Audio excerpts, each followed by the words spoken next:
Troy journalist students had a chance to sit down and listen to Pulitzer Prize winner Hank Klibanoff in Wallace Hall.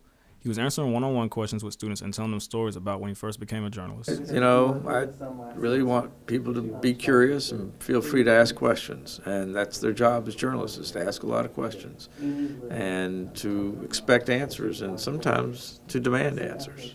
Klibanoff's book, The Race Beat, talks about how America was awakened to its race problem during the Civil Rights Movement.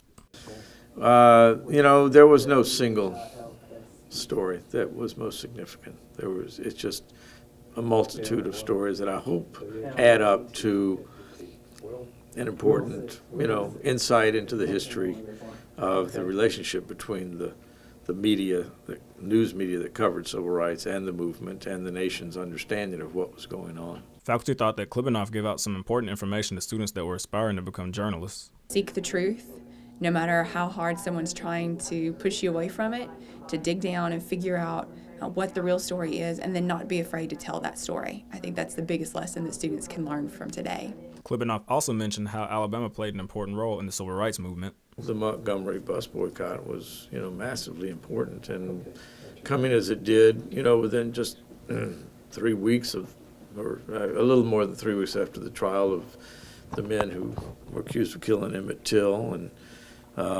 just before the big confrontation in which Autherine Lucy enrolled at the University of Alabama, the first black person to be enrolled at the University of Alabama.